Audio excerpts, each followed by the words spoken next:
ಏನಣ್ಣ ಪಂಚೆ ಉಟ್ಕೊಂಡಿದ್ದೀರಾ? ಯಾಕೆ ಹಾಕ್ಬಾರ್ದು? ಇದು ಪಂಚೆ ಅಲ್ಲ, ನಮ್ಮ ಸಾಂಸ್ಕೃತಿಕ ಹೆಮ್ಮೆ. ಮೊದಲು ನಮ್ಮ ತಾತ, ಆಮೇಲೆ ನಮ್ಮ ತಂದೆ, ಇವಾಗ ನಾನು ಈ ಸಾಂಸ್ಕೃತಿಕ ಹೆಮ್ಮೆನ ಮುಂದುವರಿಸ್ತಾ ಇದ್ದೀವಿ. ಹಾಗೆ ಕಲೆಗಳ ಸಾರ ಸಂಸ್ಕೃತಿಯ ಸಾಗರ ಕರುನಾಡಿಗೆ ನನ್ನ ನಮನ. ನೃತ್ಯ ನಾಟ್ಯದ ಸಂಪದ ಸುಮಧುರ ಸಂಗೀತದ ನಿನಾದ. ಉದಯವಾಯ್ತು ಕರುನಾಡಲಿ ಕನ್ನಡಿಗನ ಹೆಮ್ಮೆ. ಸಂಸ್ಕೃತಿ ನಮ್ಮ ಉಡುಗೆಯಲ್ಲಿರಲು ಎದೆಯ ತಟ್ಟಿ ಹೇಳು.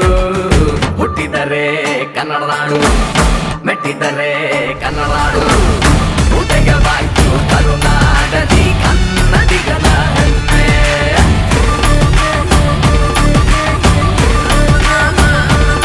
ನಾಡಿನ ನೆಚ್ಚಿನ ಪಂಚೆ ಉದಯಂ ಶರ್ಟ್ಸ್ ಮತ್ತು ಪಂಚೆ.